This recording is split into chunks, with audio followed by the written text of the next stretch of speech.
Don't tell anybody. No, don't tell anybody. Paco.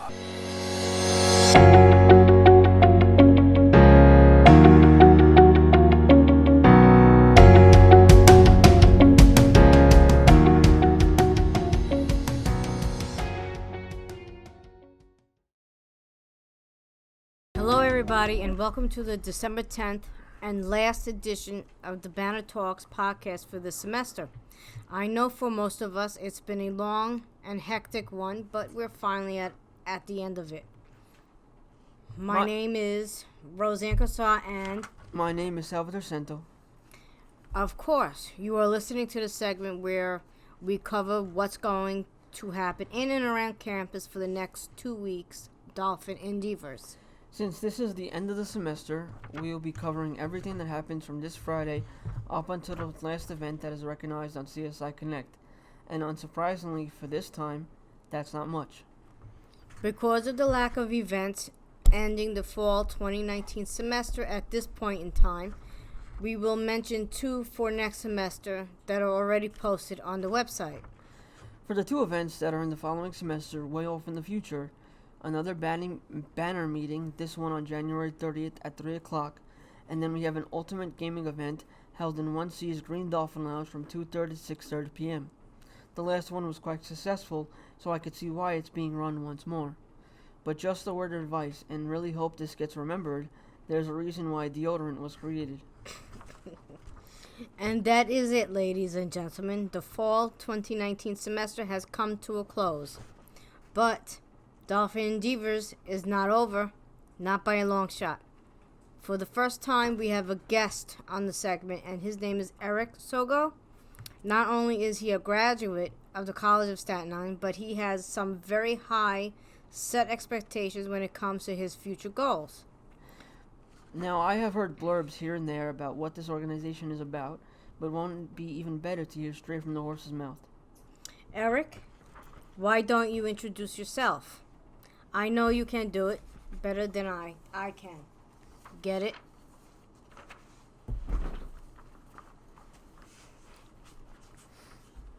For starters, Eric, tell me the name of your organization, what it's about, and what you want to bring to everybody's eyes. Make them more aware of, essentially. Well, first of all, I would like to say thank you for having me on the air today, Sal. It's a great pleasure of mine. And I would, of course, like to talk about my organization and what my future plans are. So, do you mind repeating your question, sir? For starters, tell me the name of your organization, what it's about, and what you want to bring to everybody's eyes. Make them more aware of, essentially. So, my name, the name of the organization, it's actually called Delete the Word Can. The reason it's that is because a lot of people have been saying the word can for so many things, whether it comes from school, work, or just everyday life attributes. And people should stop doing that, stop saying that. So, because it puts a limitation on you as a person. So you should stop putting a limitation on yourself and believe that you can do anything that you really want to. And in my opinion, the reason that this is going to be a big hit as an organization is because it gives people hope and it brings more positivity to the world. And that is what we need, especially nowadays in society. The word that shall not be named, how in conversation, how can it be replaced? So instead of using the word that I rather not say, in my opinion, you can say that I am unable to, or I am not willing to, I do not want to. And the reason that all of those are different than saying that other word is because if you say I don't want to or I'm not able to, it's saying that it's a possibility that you can, but you just physically do not want to. Like it gives you. So basically, if you say I don't want to, it's telling people that, you know what, I'm not gonna push you to do something if you don't want to. If you say the other word, which I can't, then it's just putting a limitation on what you're capable of and what you're actually able to do, whether it's physical, mental, or emotional. And you should not have any limitation to your abilities, no matter who you are, no matter what you're trying to do in life. I see. Let's excuse me. Let's backtrack a little. In your own personal life, in your own mind, what came about? A better way to put it is, what happened that made you decide that I want to inspire people? What made you say to yourself that I want to motivate others to do better? So, as a young child, my whole life in school, from grade 1 until I've finished high school, I was bullied every day, and I was told that I would never accomplish anything great in life. That I was always told that, there's so many things I cannot do because of my disability, which is limb-girdle muscular dystrophy, that I do not want the same fate happening to any other child, or actually even any other adult, to lose faith within oneself. Because once you lose faith, then a lot of things are gonna go downwards, and that's not really how life should be. So that is why I'm trying to motivate others, or even technically be a role model to future generations, to believe in yourself and to become a better person every day. Regarding delete the word can't, what events have you already done? What events have you already hosted for the organization? So the events that I've already hosted, July 8th of 2019, I walked from the St. George Ferry Terminal to the Staten Island Mall, which took me a good portion of the day. And I did that so that way people can acknowledge that even though everyone told me I can't do it, I still did it because I had faith in myself. And it's also a way to explain to all of you that nothing and no person should stop you in your path of doing what you want. That if you're really passionate about something, you should just go ahead, do it, prove them wrong, and prove to yourself, more importantly, that you're able to do more than others thought possible. The other event that I did, which I'm grateful for, was on October 5th of 2019. I walked from the St. George Ferry Terminal to the conference house in Tottenville, which took me exactly 12 hours. I bet you were tired by the end of that. I was, for about 2 hours, and then I was ready to be like Sonic again. But I met Max Rose at the ferry terminal at 5 a.m. Then I started my journey. I stopped kind of in the way of meeting my manager in like the halfway line, so that way I could get refreshments and replenish my energy, so to speak. I also was accompanied by New York One, where like there was a park that I forgot the name of it, but there was a park that I went to and they interviewed me, and that was just awesome because I mean I was on TV, you know. And then later that night, I went to an event at Onables, but the Staten Island Mall. And the event, I had my own smoothie. It's called the Sogo Saver. So if anyone wants to go, let me know and I will give you the recipe. I was also interviewed by the Staten Island Advance when I went to Onables, which is always a great way to end the day. What else are you currently doing to spread your message? And are there any events that you are planning in the future that you can tell us about now? So right now, unfortunately, I actually failed my probation, which means that I kind of got fired from my job. But it gives me more time to work on my organization, gives me more time to work on future events. So right now, I plan hopefully to have an event in April to walk around all of the College of Staten Island with as many people that want to come, students, faculty, outside people that are not part of CSI. I am planning a walk around Staten Island again on July 8th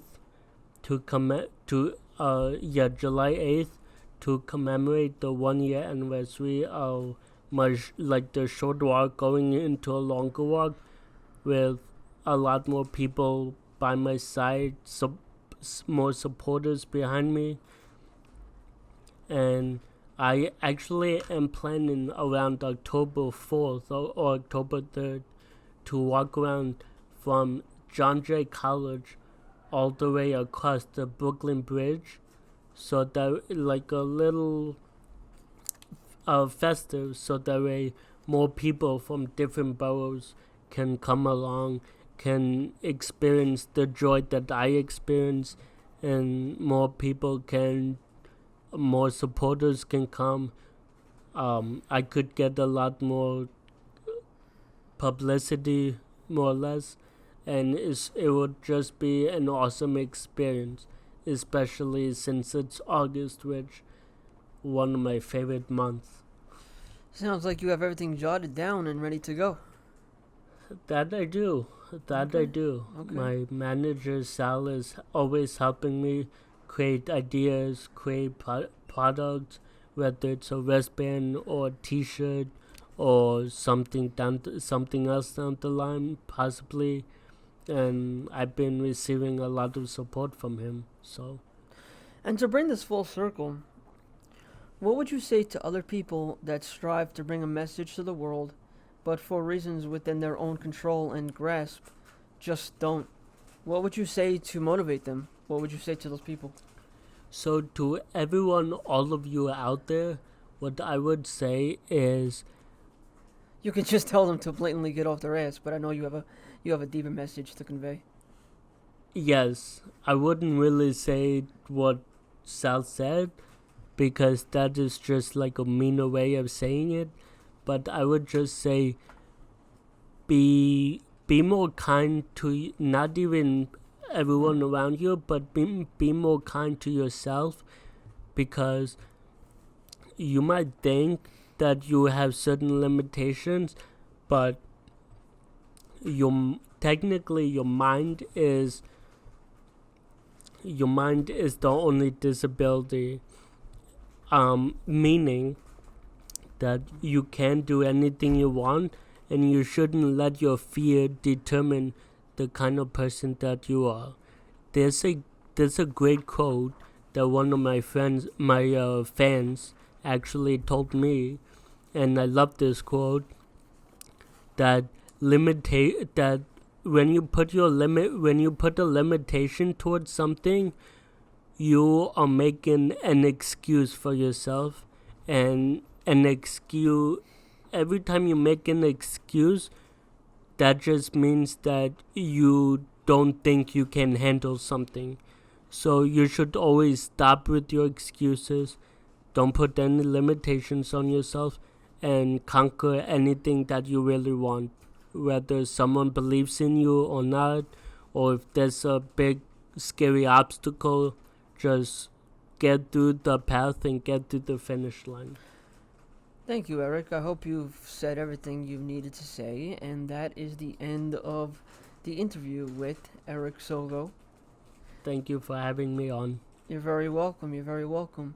So with that, I will say goodbye to everybody for this semester, and it has been a pleasure coming to your attention and serving all those who listen, because this is my last recording session.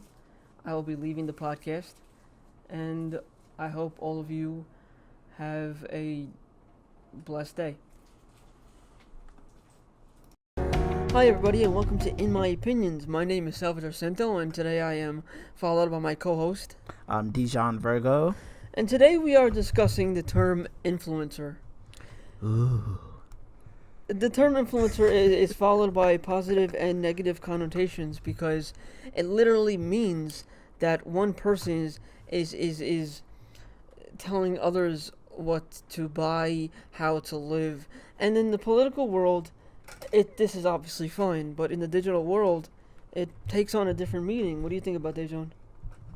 I think influencers are, in my opinion, kind of replacing celebrities in a way. Yes. Especially with like younger people, because it's like, you know, like you could look at someone like Jake Paul or the Paul brothers, Yeah. you know, and after the day you get a lot of fans who show up, who buy their merch, or who would actually, you know, go out and you know, like wait outside and do all these events just to see their favorite, you know, influencers. They do a lot of desperate things. Especially compared to celebrities, where outside the music industry, it's kind of hard to actually get get to a place where we could actually see them. You know what I mean? Because like when you're dealing with an artist, you know, they're gonna have tours, they're gonna have meet and greets, all that stuff. So it's sort of at least easier to When you're dealing with the musicians, or when you're dealing with musicians mainly, it's a different world than when 2 minutes ago you were talking about Jake Paul and the Paul brothers. Yeah, because it's like, well, because you know, I was trying to, you know, point out the difference between, you know, let's say I like Jennifer Lawrence, right? You know, she's an actress, but I don't know how am I going to actually go and see her. You know, like maybe at the screening, maybe at a red carpet, but you know, seeing that versus actually going to like an influencer where you actually get to take pictures with them, selfies, where it's a little bit more intimate, I guess what I'm trying to say, when you're dealing with influencers versus celebrities, where there's a lot more distance in terms of building a, you know, relationship. Except for like maybe the music, because, you know, like I said, meet and greets and tours and all that stuff. Yeah. Do you see that a possible warning should be had concerning how they do what they do, and if people who follow these big time influencers will that somewhere down the line do the same thing, whether it be a good or a bad thing? Like, for example, when one of the Paul brothers went to excuse me if I don't bring up the precise name, that cemetery in Japan, and they were like going crazy in the video. In the forest, the suicide forest. Yeah, they were going crazy off that dead body, and like now we're gonna see. And that was Logan. Yeah, now we're gonna see people trying to do the same thing. I think maybe that has to do a little bit more with who we decide to back, in terms of like. And you know the Paul brothers have a good backing. Yeah, they have a good backing, because a lot of people like, you know, he apologized, he sent out that thing. Yeah. You know, but I think beyond that, it's like, well, he did what he did. Should we really be giving our time and our money and our views to someone like that? And I think you're gonna have the loyal fan bases that's gonna stick with them no matter what. Yeah. And then you gotta have people who saying maybe he shouldn't be a platform, especially because, you know, his biggest audience are kids. Yeah. You know, more than Yeah. anything, it's not really like grown It's 30-year-olds. not. You know. It's not really your educated adult. No. Yeah, and I think, you know, at the end of the day, you get a lot of people who's looking for clickbait. Yeah. You know, 15 minutes. You know, you see this with a lot of these challenges, internet Yeah. challenges, like Yeah. Tide Pods or setting yourself on fire or something like that. If you ask me, it's a lot of time wasting. It's a lot of time wasting watching these people on YouTube do these challenges. Yeah. Um. Another thing, sorry. Mhm. Another thing, Go ahead. because a lot of these influencers, their primary income comes from these videos. Yeah. You I know, they agree. get paid, you know, by YouTube I see or that. by other places, you know, to put out these videos. And so when you give your audience something and they really like it, it's They kind don't of ne- hard to back away They from don't that. necessarily have to like what they're promoting, like we've discussed. They just have to like the person who's doing the promoting. Yeah. Yeah, like you Yeah, said, the that's true. loyal fan base, and that's all that matters. Do you think that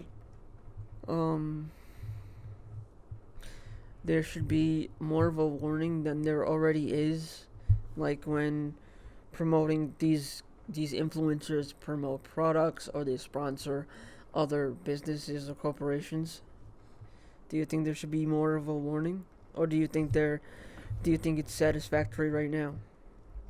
More of a warning in terms of More of a warning in terms of like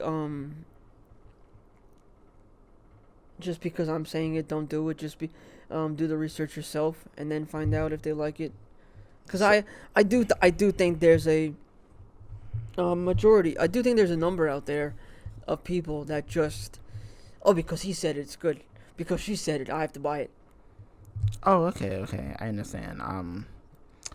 Well, yeah, I would say that, because, you know, certain ads, you know, get promoted on YouTube and Yeah. stuff like that. So, you know, I think it's important to do research on, like, whoever's supporting these people. You know, let's see, you get some videos that are demonetized. You have so lots you of can't, videos. Yeah, you have lots of videos that are demonetized, and, you know, you can't make money off of them. And Yeah. all that other stuff. So I think it just depends on that. It depends on, like, I guess, what does the company do? Mhm. Like, if it's just, you know, some random, I guess, t-shirt company, then I think it's fine. But if, let's say, they're using child labor and you don't really like that and you're trying to fight against that, then that's when it's like, well, maybe I shouldn't support this influencer or whatever. So it has to be a big enough cause that gets a big enough pushback. Because other than that, once again, dollar signs. So these influencers are not really going to move a lot or much. I'm going to step into a little more of a dangerous field now. Well, let's go into, like, for example, Ryan's Toys Reviews. All the thousands of channels on YouTube where you have little children playing with a product, and, like, I assume the parents or the guardians, they put the name of the product in the title of the video and the description, links in the description to buy the toy. Don't you think it's a little dangerous that, like, children, not adults, are like, oh my god, I see this other kid playing with it, I need to have it? Because I know for a fact that when I was a child, I used to do the same thing. But when I was a child and when you were a child, YouTube wasn't a thing, or at least wasn't as big as it is now. Yeah. So I feel like that's even more of a danger. So, like, I guess if I'm trying to understand what you're saying, it's basically the sort of relationship in terms of, like, oh, Mommy, I want that now. Yeah. Oh, okay, so that more spoiled mentality. Yeah. I guess. Yeah. For me, I guess that could be a danger, but that's really up to the parents, in my opinion. Yeah. Because, like, I know how kids are, but, like, you don't really have to buy your kid everything they want. You know, and for the most part, because we're talking about kids, they do have to go through you. We're not, you know, talking about teenagers. That could be like, I'm gonna get my own job and I'm gonna pay for my own Logan Paul T-shirt or whatever. Yeah. You know, so I think it really just depends on the parents. You know, because at the end of the day, there's lots of stuff that are marketed to children, especially on TV. You know, you get those, like, TV products, especially back in the day, there was lots of TV products that, like slime. You could call 1-800 blah blah blah blah. You must be 18 years old to purchase and all that other stuff. I'm gonna throw a random fact out here right now. 80% of 4 out of 5 consumers buy something from someone sharing the item on social media. That's a scary fact when you think about it. Just because it's shared in a large digital crowd, 80% out of 4 out of 5 people go out and buy it. Well, I don't know if that's really scary, as more as it could be helpful for, certain businesses, because it could be helpful for certain businesses if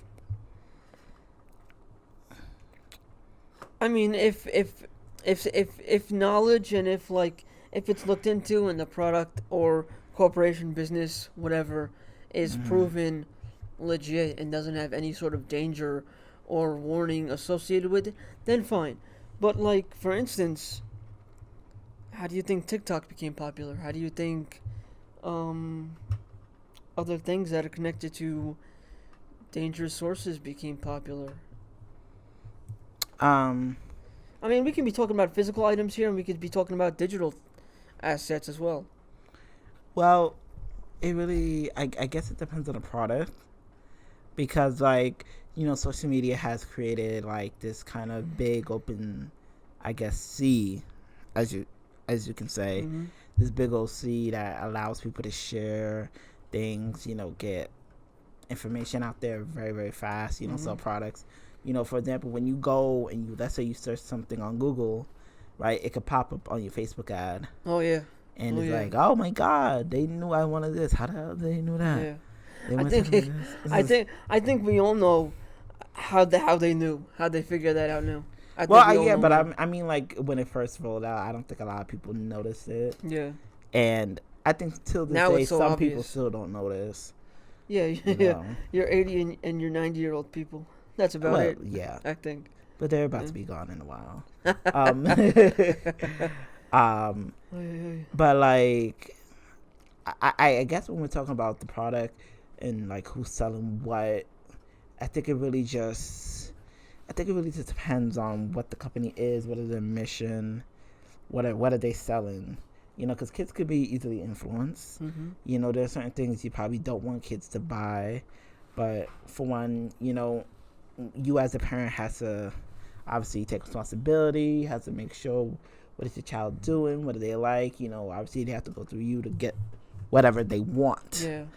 So you have to be mindful of that. Maybe do research on the product if you're concerned. There's a lot of people who are concerned, especially, being an LGBT member, there's certain companies that we look at and we're like, okay, are they donating to certain things Chick-fil-A, donate to, groups that... Did they still do that? Well, they said they'll stop, but, they only said they'll stop donating to 2 organizations. And so it's still, on the fence whether or not they actually are. Okay.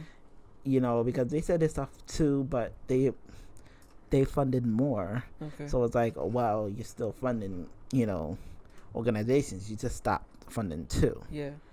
You know what I mean? And also,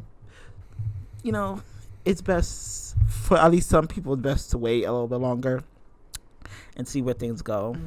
Because as soon as everyone gets on board, maybe they'll snap right back into doing that, or they do it secretly. Yeah. You don't want to look like Boo Boo the Fool. So Yeah. Jumping off of toys, let's go into women's makeup. There are thousands of channels on YouTube that sponsor, endorse this makeup company or that makeup company. Yeah.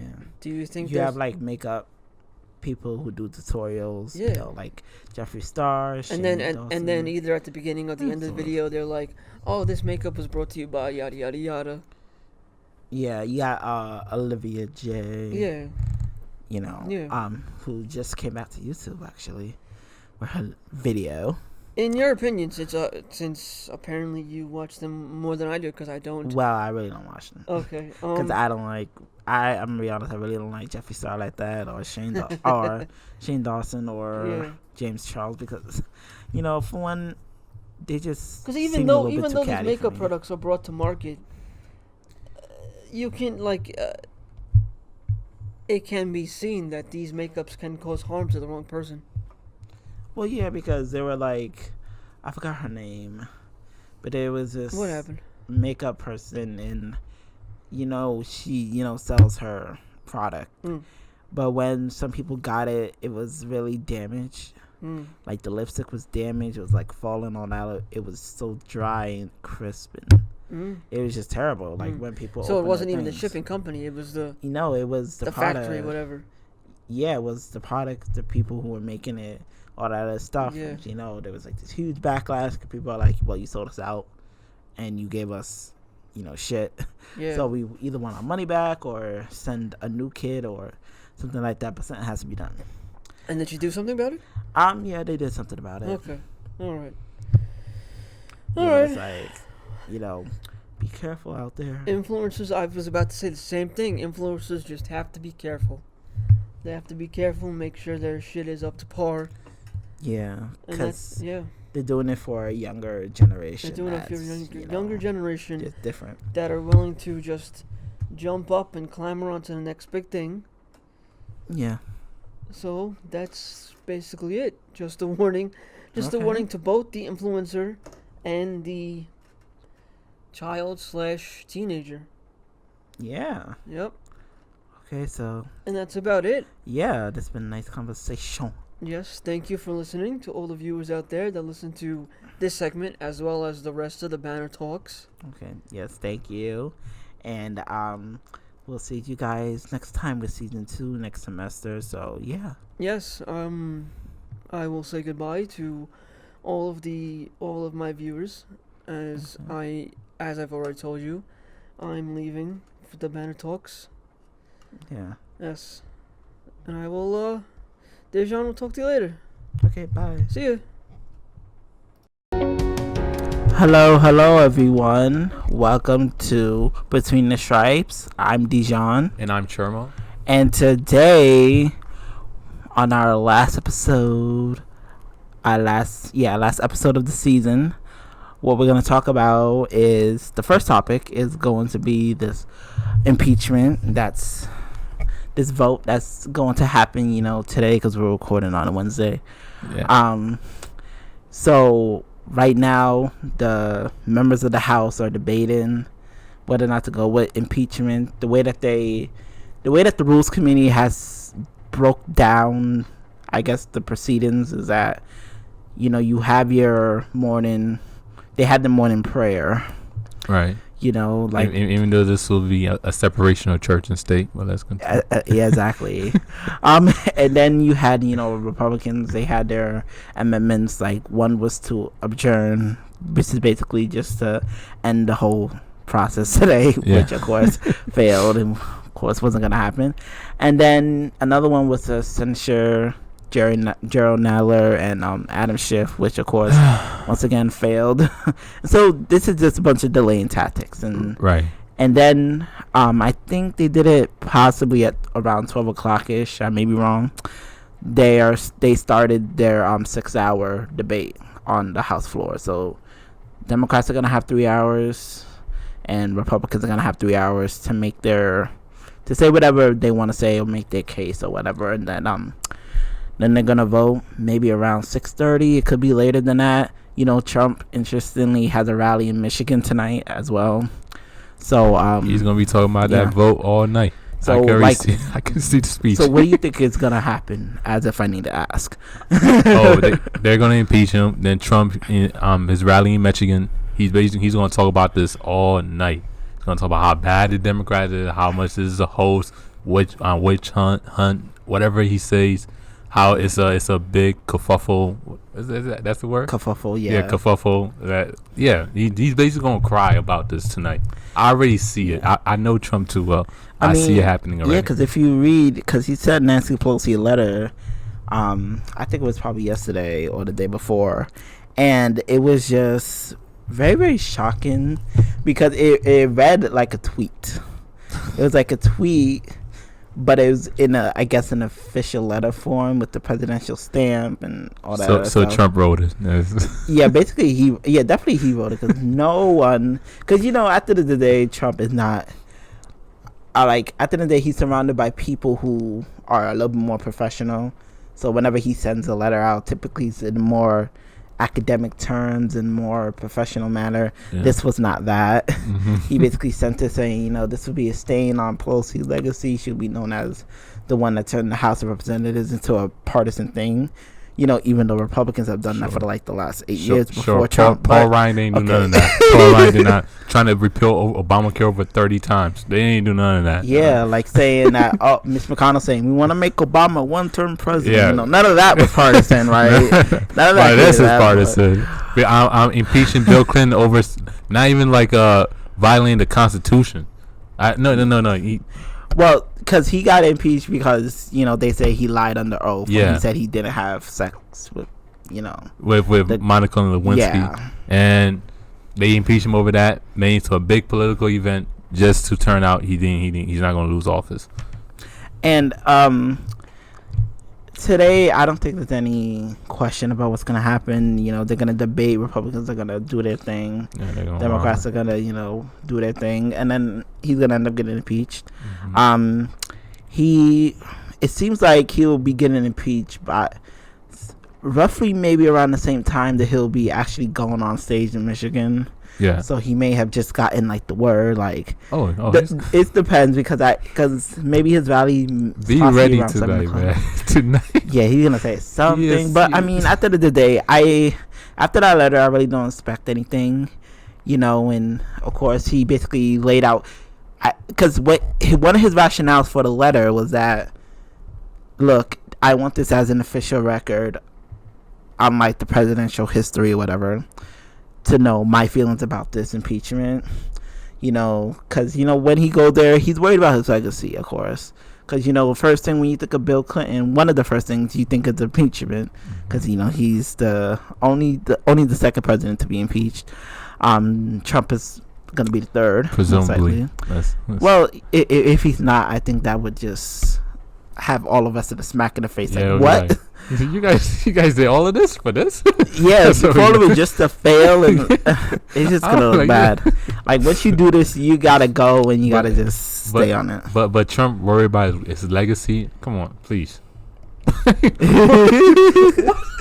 What are you trying to say? And it was what are you trying to say? It was really such an attack on Pelosi. And one of the things is a while ago she was asked by a reporter, "Are you doing this because you hate Trump?" And she. She said she took very offense to that because she's a Catholic. She doesn't hate anybody. She always prays for the president and whatever. Weirdly, he said in the letter, we don't, you're offending people of faith by saying that you pray for the president because we all know you're lying. You don't pray for the president, so it's either you're lying or you're being, I guess, condescending or something like that. And I was like, why does that even matter? In the first place. Second of all, I mean, maybe she does pray for you. But we should be focusing on what's happening in Ukraine. How does Trump obstruct justice? He went, bro. This how smart this guy is. He went on live TV saying that I fired James Comey. Yeah. Because he was investigating me about Russia on live TV. Yeah. Live TV nationwide. Everybody's seeing this. And guess what? That. And he asked China to do the same thing. Yeah. That he asked Ukraine on TV. So he already does this out, and he's already good. And I think, and the funny thing is, whenever you hear Republicans, they attack this, they attack impeachment. They always attack, I guess, the process, but they never attack the substance.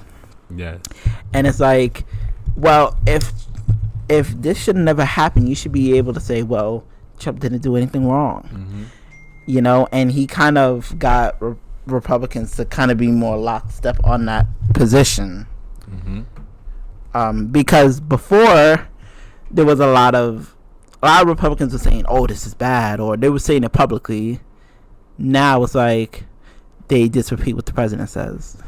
And the fact that Rudy Giuliani is in Ukraine right now, still doing what he's doing, and everyone is just like looking the other way. And that's one of the things that I was so concerned about this impeachment. Is like, we're talking about this, we're talking about Trump's conduct, but we're not talking about Rudy Giuliani. And it's like, we should be talking about Rudy because he's he's sort of the center of this. Because he's the one that's going to Ukraine and trying to get this to happen. He even admitted that he fired Marie Yovanovitch, which was the ambassador to Ukraine, because she wouldn't support the investigation. He said that, and he still believed that Trump had nothing to do with this, or this was about, I guess, corruption in Ukraine. And it's like, come on now, bro. This has nothing. Oh my God, Trump is just ridiculous, man. It's why are we having a debate about him not being impeached and not being removed from office? He's giving us the evidence right there. Like, if somebody was to come on live TV, somebody was to die, and the police think is that person that killed that person, and they come on live TV saying, I killed that person. Bro, you take that to court, it's over. You're guilty. Yeah. That's enough evidence. Yeah, that's way more. Like, he admitted it. We have all the witnesses that are saying this stuff. We have Rudy Giuliani basically admitting stuff on TV. Yeah. And it's like, this act cannot stand. I know it's not gonna pass the Senate. We already know about that, but it's also interesting because they didn't, like, I know they don't want to touch other things because people can say, oh well, you could also add in the emoluments clause if you wanted to in the articles, have that as a separate article, because the Trump Hotel and the foreign leaders coming to stay in there, that's a clear violation. But I think they want to stay more precise. They want to stay on the target. And they just want that's happened, bro. And bro, basically anything that he's done that is impeachable. Just impeach him on that. Like, I wouldn't mind if the emolument clause. If you don't want to add that, then you don't have to add it. But anything that is impeachable, anything that he's done that's illegal, that can get that violates the Constitution, he should be removed from office on that. Then for the Senate. Man, I don't even know how that's gonna play out, because I don't even think the Democrats in the Senate, I don't even think all of them is gonna go with voting to remove from office. Yeah, you probably have people like Sean Manchin and Joe. Yeah, Joe Tessett. That may not vote for it. Exactly, they're gonna be like, oh, because I'm from West Virginia, this and that. It's kind of like a red state, so I had to be more Republican. Before we move on to the next topic, I wanna see, what do you think about this guy called Van Drew? He's a Democrat who won in a Republican district in New Jersey, and he's thinking about switching parties because of impeachment. So, what do you think about that? Because the Democrats want to impeach Trump. Yeah. So he wants to switch party on that premise. Yeah. Then he was never a Democrat to begin with. Thank you. That's what I've been saying. I'm like, never a Democrat to begin with. If you wanted to switch parties, right? I understand if you said maybe Bernie Sanders is going too radical, even though he's really not.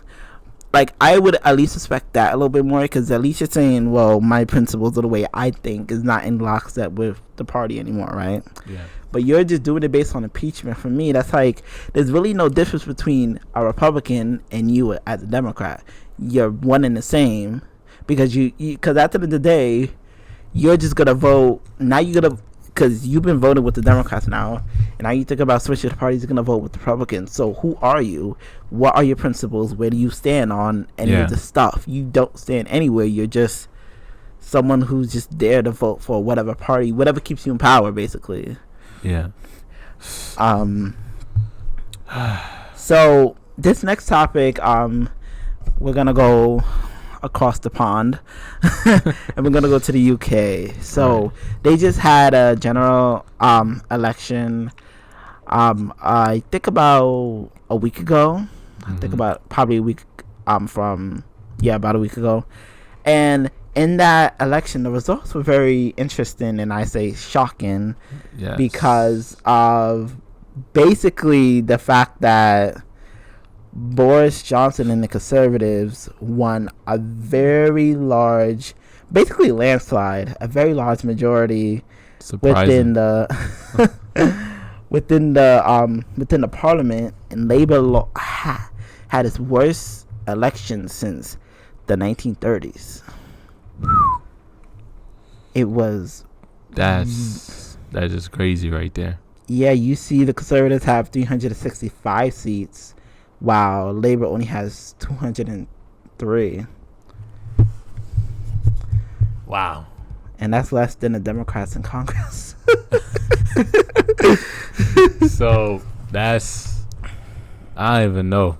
Brexit, I don't know what's going to happen with that, because Boris Johnson don't have no plans. Like, he promised, oh, when we do Brexit, we gonna get money back for the universal healthcare system that's in the UK. Now he said, oh, we're not gonna get that money now. I mean, they not gonna get that money now. I don't even know how Brexit is gonna be anymore. And especially and with Boris Johnson winning, I don't even know how he won that landslide.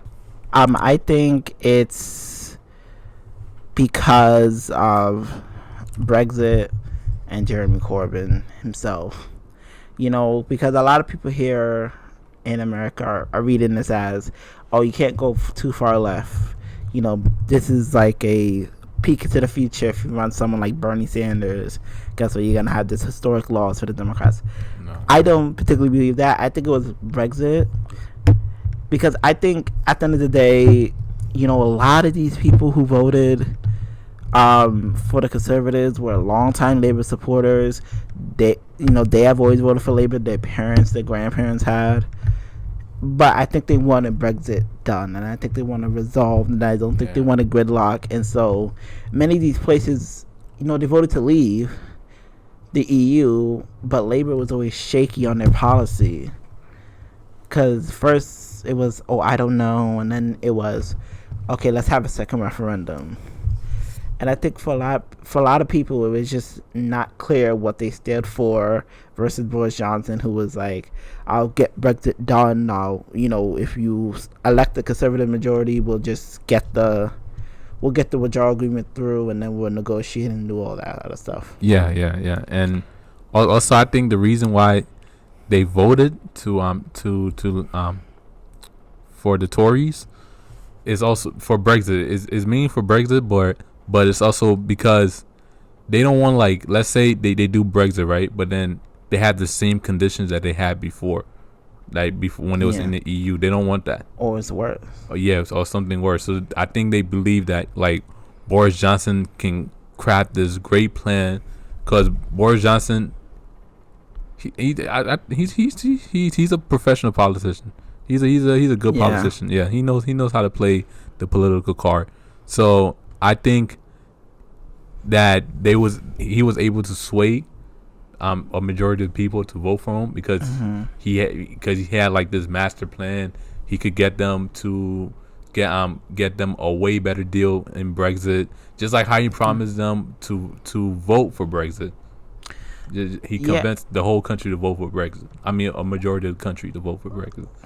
Yeah, because his thing is like, oh, we already have a deal done.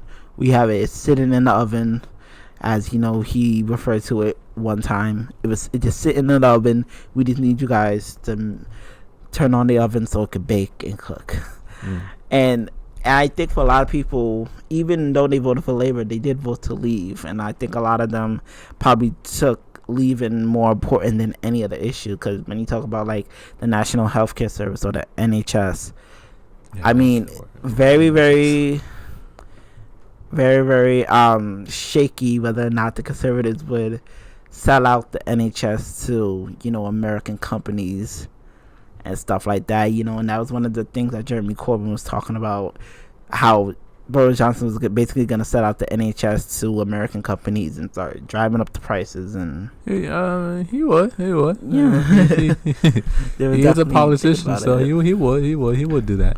And that's one of the other things. Like, I think people in Britain are just tired of, like, let's say private companies coming in and just basically just abusing things. Like, you know how when corporations come in, their only goal is just to make money. That's just it. Yeah, like the privatization. People of the NHS. Some people are just tired of that. They don't like that because for one, the NHS. Some people say are going through a crisis right now, and that the Tories are not really doing what they need to do to fix it because they've been in power. This is like third Tory prime minister in a row.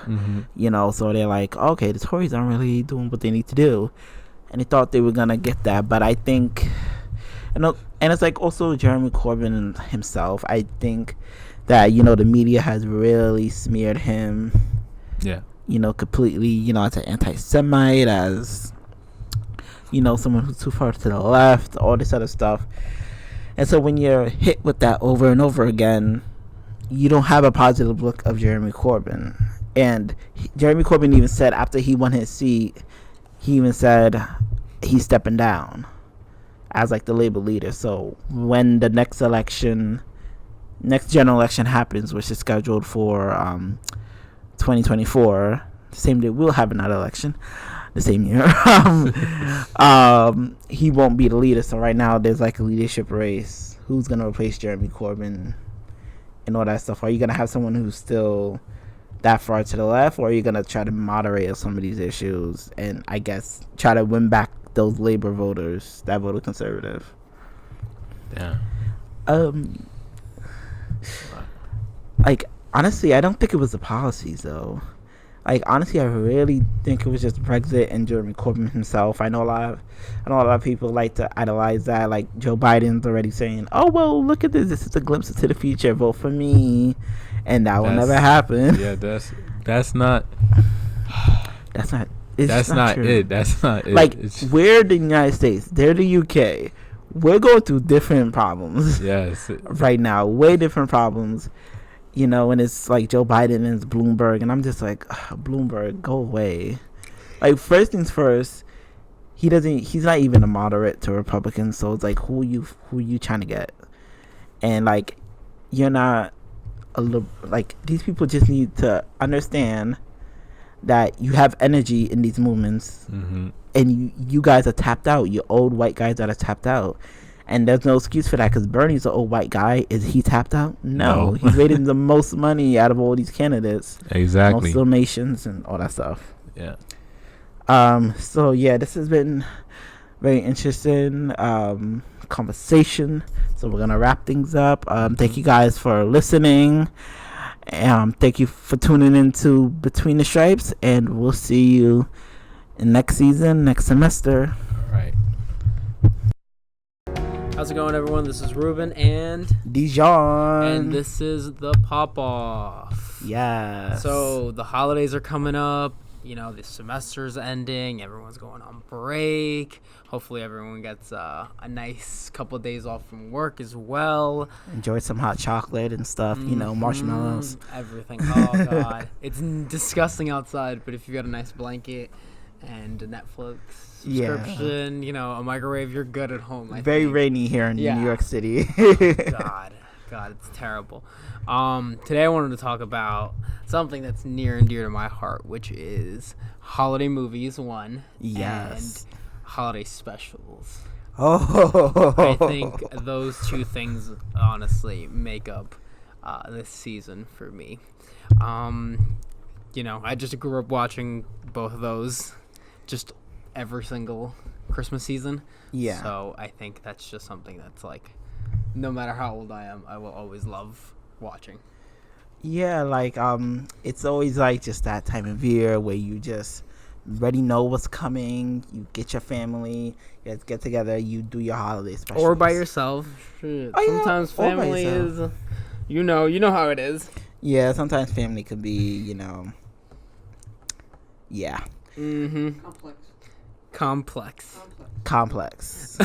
Okay. So, Dijon, what is your favorite Christmas movie or holiday movie? Let's see. My favorite Christmas movie is one I saw with like a friend a while ago. It's called, I think, Office Christmas Party. They came out like 2 years ago. It's like a comedy, right? Yeah, it's one with like Kate McKinnon and TJ. Okay. Yeah. Well, I'm gonna delete that. Yeah. But yeah, to go back on track. Yeah, it's Office Christmas Party. It's with Kate McKinnon and like a whole bunch of other, people, and it was just very, very funny. And I saw it my freshman year, so that was like 2-3 years ago. Because me and my friend we had a gap in between our classes, and he lives near Bay Ridge, so we just took the 93 and we went to like this old movie theater in Brooklyn. How was that? It was nice. It was very, very old fashioned. So if you love like the nostalgia of like old movie theaters, and it was only like $7, and so I was like, wow. It was during the day, right? Yeah, this is during the day. If you catch those early screenings, they're always really cheap. Yeah, because we had psych at like I think 8 a.m. and then we finished around 10, and I didn't have class until like 2:30. Oh, okay, yeah. So you had plenty of time. Yeah, I watched Home Alone 1 and 2 yesterday. Ooh. I love the Home Alone movies. I think those are like. But you don't like 3? No. 3 is the thing is people like just recently rediscovered 3 on Twitter, but 3 is probably the one I've seen the most because like being born in 98, like like they played that one all the time like on Disney and stuff like that, just like I've seen that movie like probably like at least that was probably times. The first Home Alone movie I saw. That is the first Home Alone movie I ever saw. I was very confused when like Macaulay Culkin showed up in the other I was like, who's this blonde kid? I was like, who is this kid? I love that movie. I mean, like, the whole concept is just like, I don't know how much it'll hold up now, I mean, it's still, or at least from what I see, it's still pretty good. Very, very classic. Definitely hold up. And then, if you heard, they're rebooting it for Disney Plus. Of course. Everything's going to get a reboot on Disney Plus now. Which I don't know how that's going to work, really, because it's just like... Yeah. 911, hey, mom, or hey, police, there's robbers in my house. Or FaceTime my mom, hey, mom, you left me here. Yeah, because now you have actual technology that young kids know how to use. It's going to be so convoluted the way they play that off. One thing I did hear is that Selena Gomez was interested in like a Wizards of Waverly Place reboot on Disney Plus. Oh really? Yes, and I was like, yes, let's do it. Do you remember when they like ended the show and then like they just brought it back for one episode? Yeah. Like, I think like a year later or something like that. I kind of wish they would keep doing that with other shows where they just kind of brought it back like every once in a while. Yeah. Like, I think that would be fun if they did that for like Halloween and Christmas and stuff like that. Just like, you don't have to commit to anything, but you could also just make it like an hour-long special and people will watch it. Especially for older shows like that. But yeah, Home Alone, those are definitely classics. Any other? Die Hard, of course. Of course. That is pinnacle straight guy Christmas movie. It was debated for a while. Those people who debated it are wrong. It is 100% a Christmas movie. It takes place on Christmas. There is the action, love, romance. Like, I wouldn't know because I'm not straight, but that makes me better. So at the end of the day, you could actually watch wholesome movies. Hopefully, I didn't trigger anyone.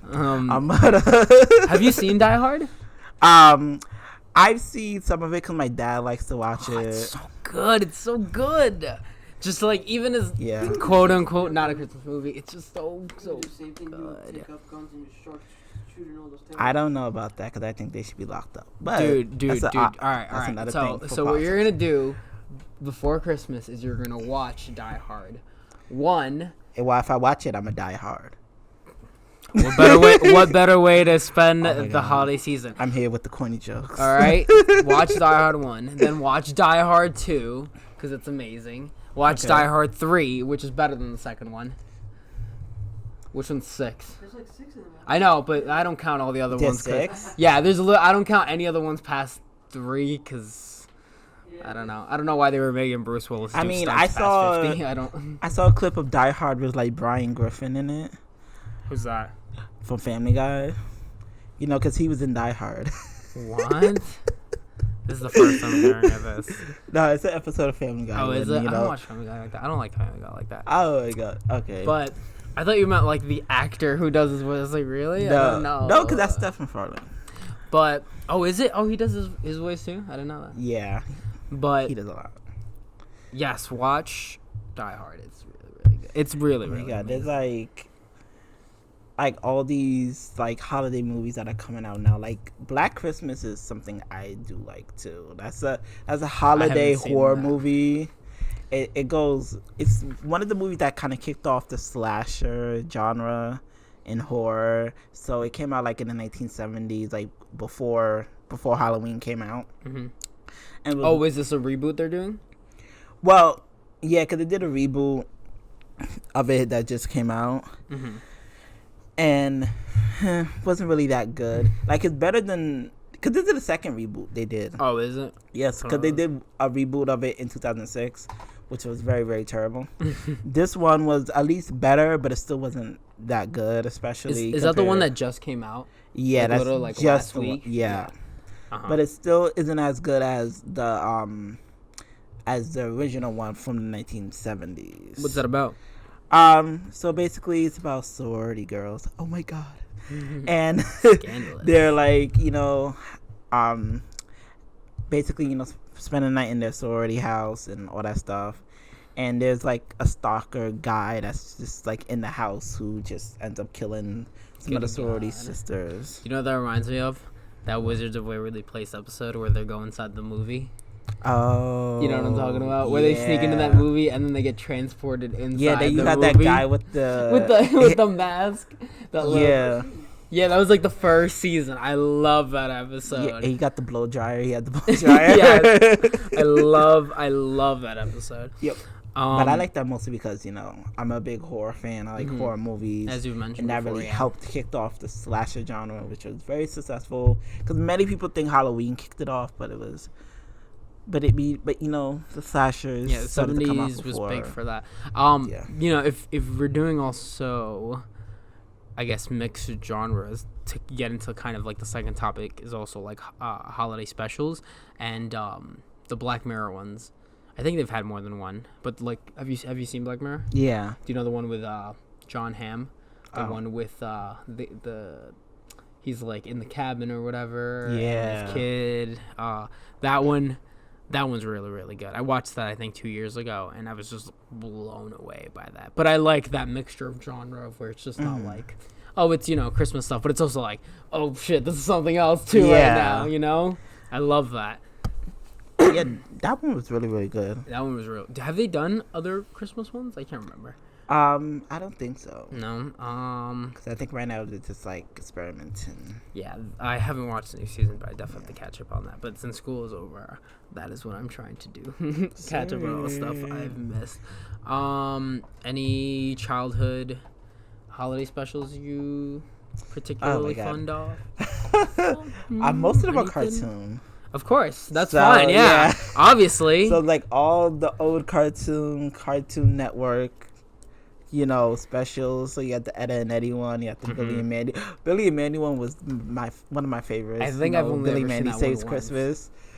Like that one was just funny too. Wasn't like Santa like a vampire or something in that yeah. one? Yeah. I wanna drink your soul. Something like that. Not that good. Yeah, I haven't seen that in years. The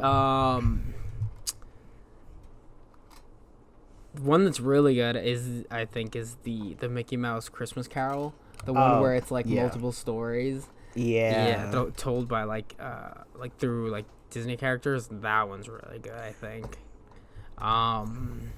Yeah, that one. I remember watching that with my brother and my sister, my other brother, and it was just like kind of a kids type of thing that we watched all the time. I love that one. Yeah, I've seen that one so many times. I've seen it with my little sisters and stuff. I love that little cartoon movie. The Charlie Brown Christmas. Yeah, it's Charlie Brown, of course. Obviously, a Yes. classic. The Grinch, the OG Grinch. Yes, Both the of them OG, actually. the OG cartoon one. Like, I watched that. Matter of fact, just a couple weeks ago. Oh, did you? Yes, because it was playing on TBS. Because TBS really always plays that and like ABC, which is like not ABC anymore, but yeah. Well, the thing about the ABC one is that they don't really air the cartoon version of it, which I like better than the movie, in my opinion. You don't like the Jim Carrey movie? No, not that I don't like it. I just like the cartoon one better. Like, because I always see, because I'm a very nostalgia type of person, so I always like the original anything I see. So, like, for example, songs, if I hear the original and I like it, I'm only gonna listen to that one. But yeah, like that Christmas one, the cartoon one was probably the greatest. I like that. I love the little cartoon. And I like the rhyming of it. Me too. I love that. There's just something like, no matter like when you're watching, it's just kind of like, all right, this is it. Yeah, and it's a very good lesson, and they do it all just in like a half an hour, so everything is very compacted and very concise. I think those are like ones too where it's like no matter how old you are, you can just sit down and watch them, and you just enjoy. You just enjoy. It doesn't matter what age you are, and it doesn't matter who you are. Right. We all are in Whoville.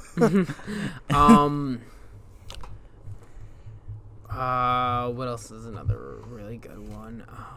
Have you ever seen the Jim Carrey Christmas Carol? I haven't seen that, but I heard that's really good. The CGI one that kind of looks like the Polar Express did a few years ago. I think I saw. Yeah, I think I saw that. The Polar Express. I was about to bring that up next. I love the Polar Express. I love the Polar Express. It's one of my friends named Anthony. He sort of looks like the guy with the blonde hair and the glasses. Oh, the little nerdy kid? Yeah, the little nerdy kid. It was like, oh my God, that's you, bro. They in New Jersey, about like, I want to say like 45 minutes to an hour away from here, they do like a Polar Express like experience thing where they like put you like on a train, and then they do kind of like a show based on the book and the movie inside the train, and that's a lot of fun. But I just reminded me, like, I haven't seen it this year yet, and I love that movie, even though some of the CGI faces are kind of scary.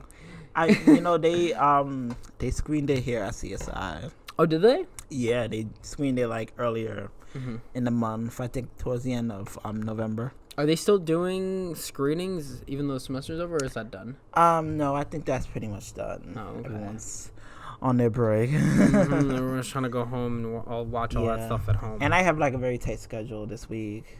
Oh, yeah? Yeah, because like on Friday, I'm going to spend the night over my friend's house until like Monday. And then on Monday, I got to spend the night over another friend's house. And then, Tuesday I go back home. God. And then Wednesday is Christmas. And That's right. I was thinking about that yesterday too. I'm like, Wednesday is really Christmas. Oh my God, what? It's like already here. Jesus. I hope. Have you done all your Christmas shopping? Oh yeah, I done that during Black Friday. I did most of really? that. I am still. It's Cyber Monday. I've got a few more people left. I'm hoping all the stuff comes in on time. Well, there's one thing because funny story. So I ordered my brother like a jersey on Amazon for like a sports team. I forgot the sports team. Yes, sports. Basketball. I should probably say basketball more specific. And the thing is, I ordered extra large. But I didn't read the description very carefully, so it was like a extra large, but like in children's clothes. Oh God! So it's just like a medium. It came so super small. And so I was like, okay, I'm gonna give this to my nephew, but it's gonna be big on my nephew. My nephew's only 4 and skinny and stuff. So I'm like, okay. Why didn't you just return it? Because I was like, you know what, my nephew will like it.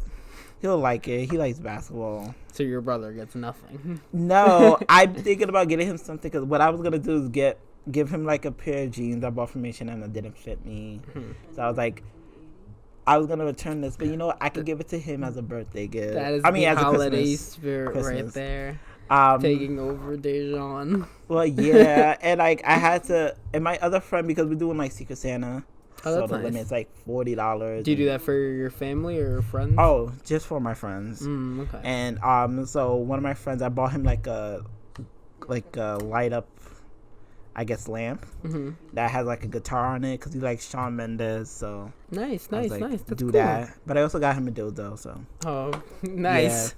As I said, the Christmas spirit taking over you. It was so weird because we did this whole Secret Santa through an email website thing, so that we don't know, Oh, you didn't do like in paper and just pick out a No. You know. And so because of that, you can create a wish list. So when I clicked on, can? Yes. So when That's pretty smart, actually. So when I clicked on his wish list, it's just filled with different types of dildos, and I'm like, okay. That's right. Air him out like that. I'm like, yes, air him out. He deserves to get exposed. And so, and plus he won't mind. He already knows. And it's just a whole bunch of dildos. So I'm like, okay, well, I gotta get him a dildo now. But the thing is, I bought him the guitar thing before, so I was like, okay. Now you gotta get him both. Might as well get him both. So I got him both and everything. That's hysterical. But I do like the idea of being able to make a list before Secrets. I think the worst thing about Secret Santa is that you could just get stuck with nothing. You just don't know. Yeah. But for me, when it comes to gift giving, I feel like everyone should just be appreciative of whatever someone gets them. So I just end up getting stuff that I think the person would like. Yeah, that's usually. I think I'm a pretty good gift giver too. I'll really try and sit down and be like, all right, what would this person like? What's something they wouldn't just be like, oh, thank you. Something they're going to be like, oh my god, I love this. Yeah. I love thinking about that and just Yeah, being able to get like stuff like we're all that. gonna meet up at my friend's house and do the gift exchange and spend the night that day. That's nice. Then I go home Christmas. Lots of Christmas movies, I hope. Yes, we're gonna watch a lot of Christmas movies. We gotta watch Black Christmas. We gotta do one horror movie, and then we can do a whole bunch of. That is when you have to do Die Hard. Okay, 100%. You have to. Now you're committing to it. But I also be drinking, so hopefully I don't die hard. So what? Which just reminded me, I do have a bottle of tequila waiting for me. Oh my god, let's get lit. Let's go, Ruben. You have to watch Die Hard. Okay, I'll watch Die Hard and then we get drunk. Okay. Yes. We'll do that. But the semester's over, so I'm ready to just get locked and loaded and just That's what I'm saying. Escape for a bit. I hope everyone out there is also just finishing up their finals and getting ready. Good luck with everyone on that. Go away or just get away from this place. Just do whatever it is that you need to do. Yeah, it's not a good time. Yeah, just relax finally, or work, or whatever it is. Just whatever it is that is not class. Yeah. Just that. Basically. Mm-hmm. Okay. I think our time is up today. Yeah, this has been very, very nice. It was. I hope everyone out there is having a happy holiday times. Yes. This has Happy been Ruben holidays. and Dejan. Yes. This has on been the Papa. And we'll see you guys next semester. We will. Looking forward to that. Bye-bye. Hello, everyone, and welcome back to Just a Tip. You're here with Val Ramos and Dijon Virgo. So today I'm going to answer a question that I got from a friend a couple of days ago asking me how to get out of the friend zone. Yeah, and it's like, maybe this person puts you in a friend zone because maybe they're just not ready or, stuff like that. So we just want to answer that. So like Dijon was saying, friend zones do have positive and negative aspects of it, but the positive of it is probably the person wasn't ready for a relationship at the moment, or they just see you as a friend and they need a friend at that time. They're probably not looking for a relationship, and that's just it. But also, a friend of mine once told me friends help each other. So if you're put in a friend zone and you're really into this person, you kind of get that vibe. Just tell them that friends help each other. And yes, they help each other in many ways. Yeah, so that's just my tip on that. Yeah, also, because, I was thinking about this and I was thinking about what other people might say, and they would be like, oh, well, if you're in a friend zone, then does this person have someone else that they're interested in, or are they in a relationship or something like that? See, but that's when I say that's none of your business. Okay. Well, because, the thing is, for me, it's you got to do what you got to do. If someone is pursuing you, they don't tell you they're in a relationship, then that's not really your fault. That's not really your problem. But I know for a lot of people, they would say, oh, but don't try to be a homewrecker or stuff like that. And that's their business. Yeah, and plus for me, I feel like homewrecking is like an intentional thing. So like if someone didn't tell you they're in a relationship, like how are you supposed to know you're not Yeah. psychic? Yeah. So that's nobody's fault there except for the person that's kind of playing both. Yeah, playing both.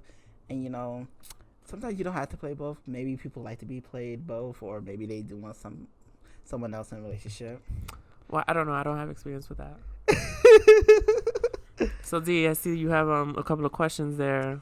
Yeah, so like I did look at this article. It was like from a while ago, and I was wondering if some of these topics are still relevant like today.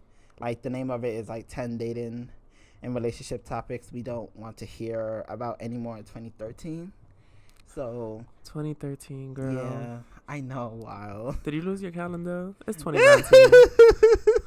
Yeah, but I wanted to see like if some of these things are still relevant like today, or if we maybe evolved. Okay, let's see. So the first one has to do with nice guys.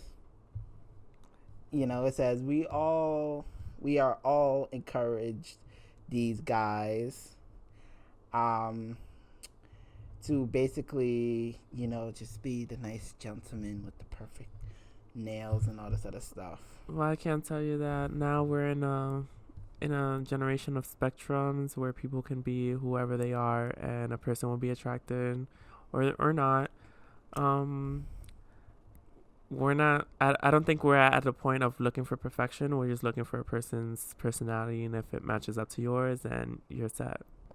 Yeah, not only that, but also like I feel like with the nice guy persona, a lot of people feel like, in terms of, I guess, when we're talking about heterosexual relationships, the guy typically has to pay for like the women, or they have to pay for everything in a way to impress them. Well, thanks to feminists, they don't have to be like that anymore. They can both come to an agreement of who's paying for that night. Yeah, and the thing is, like, one of my friends, like, he's kind of like outdated, I guess, with his views about women and relationships, and so he thinks he always has to, I don't know, buy something for. That's his pocket. That's up to him woman. if he want to be old fashioned or not. But I think what he thinks is because he does that, he's entitled to something from the woman, back. And I'm just like, yeah, he can walk out the door. yeah, like, you're not really entitled to that. It's like when you spend your money like that, you are taking your own risk. Yeah, you made that action. Don't think that somebody else is gonna do something for you because of your actions. Exactly. That's not how it works. And then he saw like this therapist, and it's funny because the therapist told him, okay, you need to be a little bit more woke with your views. And he was like, okay, that's the moment that I stormed out, that I was like, I'm not doing that woke Not stuff. mentioning anything, but I okay, I got it. Yeah, and I was like, That's cool. Whatever, like, I guess woke or however you want to say, but maybe you can update your views just a little bit more. Okay, so the next topic is sex. So really weird things. We like sex, but we don't need it draped all over an advisement for a coffin. So like, I guess in terms of sexual advertising and stuff like that. But it's kind of weird because I'm like, who made coffin a sexual thing? Next. Yeah, next. I can say, but I don't want to offend a group of people, so I'm gonna skip it. Oh, so sexuality shame. So Girl, that's still a thing. Drop that. Next. I don't even want to discuss it. It's disgusting. Even with our own community of LGBT people, they be doing it to other LGBT people. I just don't want to discuss it. Next. Okay, can I just say my views on that just a little bit? Yeah, go ahead. Yeah, because it's like, because like I try to make sure that all LGBT members that I meet are feeling welcomed and all that other stuff, and it's like, Don't mean that we all do it. yeah, and it's interesting. And saying we them, not me. Yeah, and it's interesting because over the weekend, like, I saw this interview. I think I may have told you of like Charlemagne the God, and he had on this like black trans woman, and she basically shared some like transphobic, views, basically saying that you know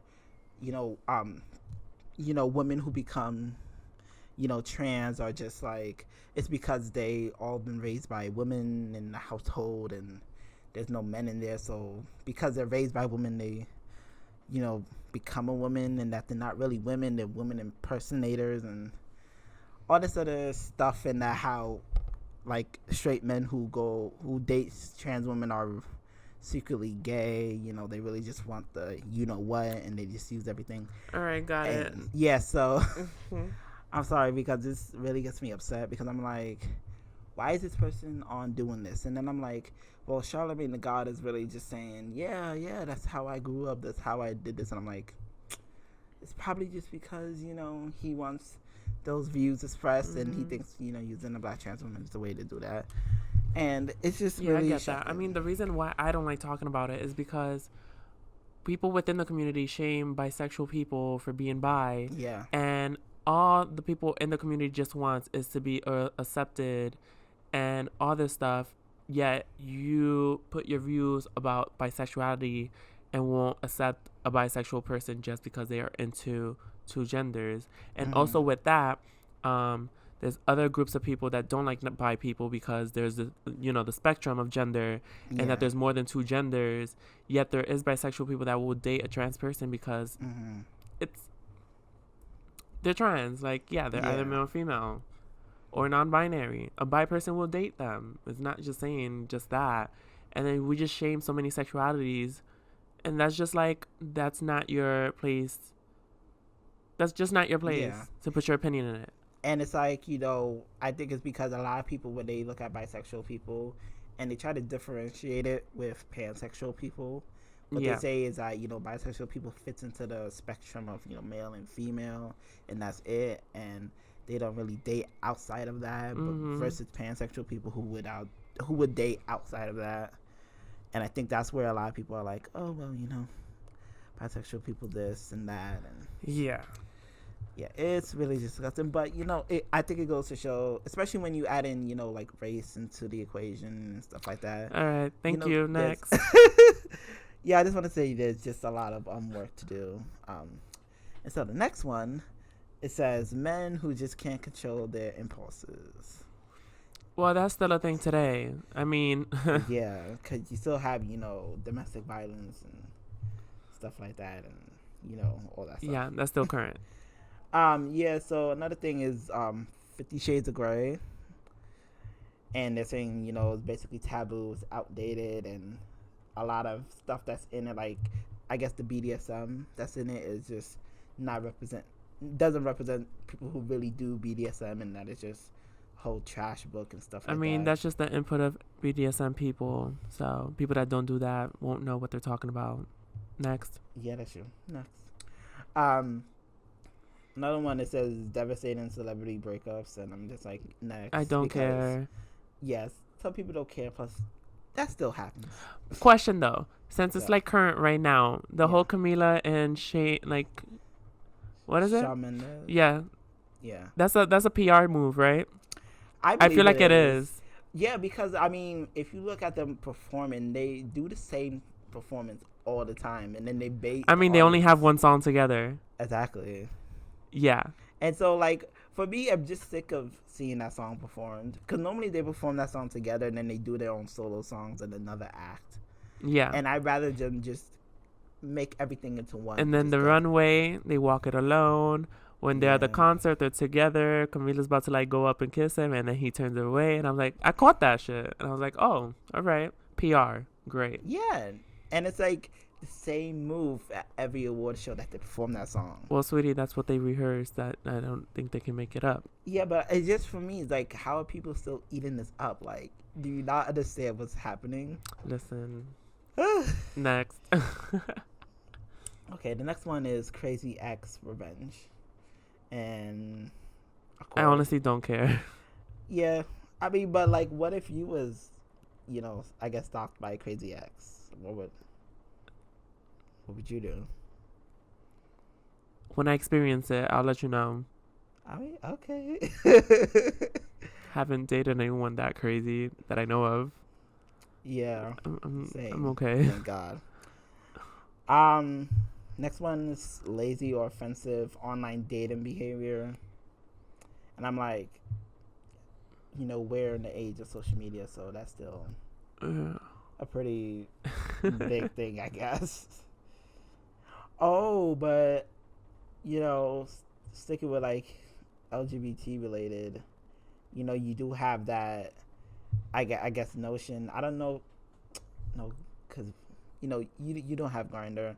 I don't have Grindr. No. But, I hear from a lot of my friends that are gay, and they go on Grindr, and they're like, you get the no fast, no femmes, any of that stuff. Listen. So I guess that could still be, that could be considered offensive online dating behavior. I guess, yeah. And there's also the whole thing with like someone wrote on their profile or like in the DMs they said like, oh, they have HIV, Yeah. AIDS, like they would block them or something. So yeah, it's still a even thing. though there's like medication for that. Yeah, they're undetectable, but they're like, people still don't understand that, so yeah. they feel that type of way. She said, feeling bad about your sexual experience. I mean, for me, isn't that some people? I mean, obviously. I mean, I'm okay. Yeah, for me, I'm okay, because for me, I don't have like a lot of partners, and it's like I haven't really done anything crazy, so I really don't feel bad, I guess. Mm-hmm. And even if you did do something crazy or kinky, I mean, you really shouldn't feel bad, because that's just what you like. Yeah. The next one says the slut controversy. I don't know. I'm proud of who I am. If someone says something, I'm like, yes, and. Exactly. Like, at the end of the day, it's a free world. You can date and do whatever you want. Yep. Basically. Yep. And I guess the next thing we could do is answer that last fan. Oh, okay, yeah. Oh, so that's it? That was all 10? Yeah. Okay, it was good, I guess. I guess some of them are Anyway. just like, well, yeah, we're doing it. Others are just like, no one really cares about that anymore. So it's like, Yeah. I mean, relationships now is also a spectrum. There's throuples, there's four-ways, orgies, open relationships, open marriages. Yeah, that's true. Whole spectrum. Also, you marry more than one person. Yeah, that's true. Polygamy, right? Yeah. Yep, So I yep. guess like if they made a 2020 or 2019 list, that would be Yeah. one of the things they should add. Update it. So just a tip. Got a letter from a listener. They want a response, and what the story was that so it was a couple. They were together. They broke up, but they remained friends and don't know. So that person didn't feel comfortable with it for some reason, but for a while, they were fine. They got back together, then they broke up again, and they don't know what to do with that situation. I couldn't read most of it because of the handwriting, but So basically they broke up, and yeah, they're broken up, but I think they're still friends, but they don't know what to do with the situation, because I guess they're not happy with just being friends, because they want to be with them, but they keep going back on and off. I mean, I think at the end of the day, if they're friends, right after the breakup, maybe it takes them just a little bit more time to get over that person. So maybe we'll be friends, we'll be cool, but I still need the time, I guess, away from you to get over you. I don't know. I mean, I've been in that situation, but not like that. I've always been the one that's fine with it. I don't care. Live your life. We're friends. Tell me about anything. If you're seeing a new person, I could care less. That's your life now. Yeah. And I guess maybe depending on the context of how they broke up, True. We don't know that. Yeah, because it's if it was a very messy breakup, then I would definitely recommend a separation. Yeah, just give it space. Give it give it some time to I don't know, give it a gap. and see how you guys are doing in like a couple of months.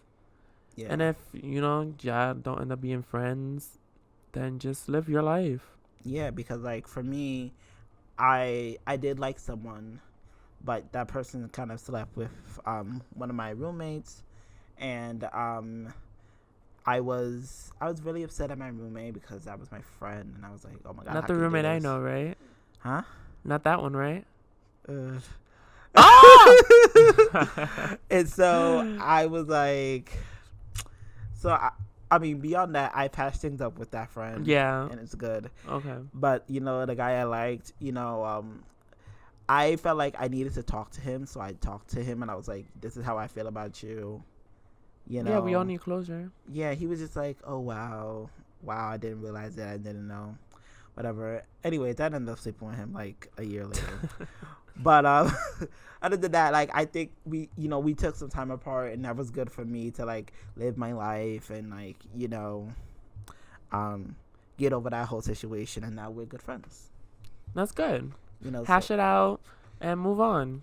Yeah, like just take some time, because you guys can still be friends. I mean, exes, or if you had a crush on someone, you can still be friends with them. I mean, I don't think there's anything wrong with that. All right. Well, thank you, Dijon. So that is it for today on Just the Tip. Yes. That's our season finale. So we'll be back next semester with some more tips for you guys. Bye. Bye. Hey everyone, this is Talking Sports. My name is Danny. And my name is Lorenzo. And guess what, guys? We have a special guest in the building, man. You want to introduce yourself? Yeah, my name is Asante. I play on the CSI men's soccer team. I'm just here to talk sports with Danny and Lorenzo. Nice to meet everybody. Yeah, man. Here we go, man. Danny, do the greetings. All right, so this is our season finale, and we are about to get this going. All right, so first topic of the day is a couple weeks ago, the New York Knicks fired David Fizdale, head coach of the New York Knicks, and I want to get into that. So, your thoughts, Lorenzo? Man, I'm not surprised, Danny. It's the New York Knicks, man. That's why, a couple of years ago, well, probably a couple of decades ago, I just stopped being a Knicks fan because they're just so inconsistent and they just don't know what they're doing, man. I'm not surprised at all. The only thing that would change the Knicks ever is if they get rid of the owner. Besides that, it's going to be the same old song, man. I'm telling you. What do you think, Ashante? I think Fizdale is actually a pretty good coach. Like, some of his past he's teams solid. Coached, like, he did some good things. You seen like the work he did with Porzingis, basically making him an all-star and all that. Yeah, man. But I mean, I can't really blame the Knicks for firing the coach. They're probably, what's their record right now? 6-21, I think. It's terrible. So it's pretty bad. Yeah. I mean, I'm not gonna blame him for like the lack of talent or the lack of resources that they could bring in, but at the same time, as a coach, you gotta take a certain amount of responsibility. So I'm not surprised by the Knicks doing that at all, by any means. So they hired assistant coach of the Knicks, Mike Miller, and so now he's the interim head coach of the Knicks right now. And so, so far they're 2-2, I believe, with him. So I mean, I don't know. From the games I've seen so far, since I'm actually a Knicks fan, I've watched the games. I mean, he's okay so far. I like his rotations a little bit better than Fizdale's. Fizdale's rotations were just like god awful, and that's part of the reason why I was okay with the firing. Other than that, I mean, he's supposed to be this defensive-minded coach, and obviously the Knicks play no defense whatsoever in his time there. But like, it's just I don't know, man. But Danny, man, it's a star-driven league, and they have no stars, they have no talent. But they have guys who could be all-stars. I feel like Marcus Morris and Julius Randle, say what you want about them. I feel like they should be all-stars. Nah. I'm going to agree with A on this one, man. They don't have stars, Danny. They're really good rotation players. Exactly. That's exactly what it is. They need leaders. They need superstars. But I feel like they have the potential to be all-stars. I don't want to hear about potential in the NBA. That's just... Last year, Julius the Golden Randle was State... doing his thing last year. Marcus Morris actually thinks he might be an all-star. Yeah, Danny, but we're in a league where the Golden State Warriors were in the NBA Finals, and now they're like the worst team in the NBA. So they need some change, and they can get change this fast. I don't know, man. They have to change the front office. The Knicks, they have to change the front office completely, because you had a team that could have got Kevin Durant, Kyrie Irving, Come Kemba on. Walker. Yeah, and the owner didn't even want to like talk to Kevin Durant. Durant. On 3 like legitimate people who could have changed the just change it. It's at least ridiculous. made them a playoff caliber team easily with one of those guys. One move, and you let Porzingis walk for nothing, for 50 cents. Pretty much $1.50. Let's be That's clear. the Knicks for you. Yeah. So it's like, I don't know. That's man. why I feel can't like- be a Knicks fan, man. I just can't. Not right now. It's tough. I don't think the Knicks deserve a superstar. Honestly, you don't want to treat a superstar. Like you gonna bring a superstar in here and like look what they did with Melo. Melo basically got blackballed after he left the Knicks. I know. I That's completely agree crazy. with you on that. We actually talked about that. In an Yeah, earlier man, segment it's this year. crazy.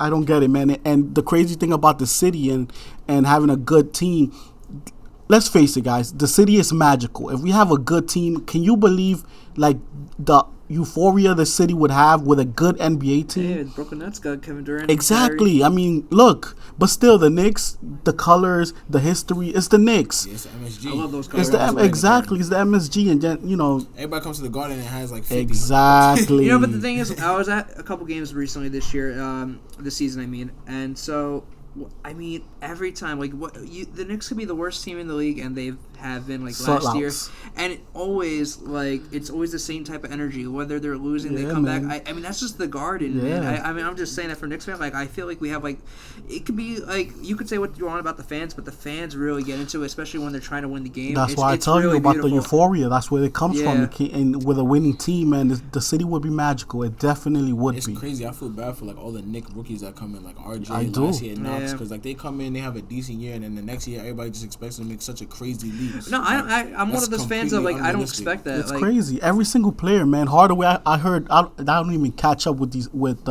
ex players, but I'm hearing Hardaway's having an insane year. He had a great game. He actually had a great game last night. He had 26 points. Look at that. And then look, Porzingis. Like, come on, he man. killed it. Come on. Like, are you serious? The Knicks had everybody. They had all these players. Yeah. They had all the players, the Miami Heat championship team. They had a lot of those players. They had a lot of players, Golden State had, like the Spurs had. They had all these players, and then they leave the team and they win championships somewhere else. Like, are you kidding me right now? Yeah, that's what happens. I mean, Shumpert, J.R. Smith, they went to Cleveland. Look they won at a that. championship. It's Jeremy Lin now is an NBA champion. Jeremy Lin. Yeah, look. I'm not making this stuff up, I'm man. happy for Lin. I'm happy Exactly. Lin. I'm not Lin making had this stuff Lin up. had this city lit for like 3 weeks. I'm happy Lin got his. Yeah. Lin Sanity. I love Lin. It's just Yeah, he got his crazy, ring. man. Now he got his money. He's I just chilling, want Melo man. to get a ring. That's my dude, man. He should not have gonna joined get the one. Lakers. He's not gonna get one. He's not gonna get a ring. But I feel like I'm happy that he's in a spot right No, I now. like He's Portland. I playing think it's a good good. fit for him. I said Yeah. that Portland's a good fit Yeah, for him. well, him because they needed a third scorer, and that's what they Yeah. got.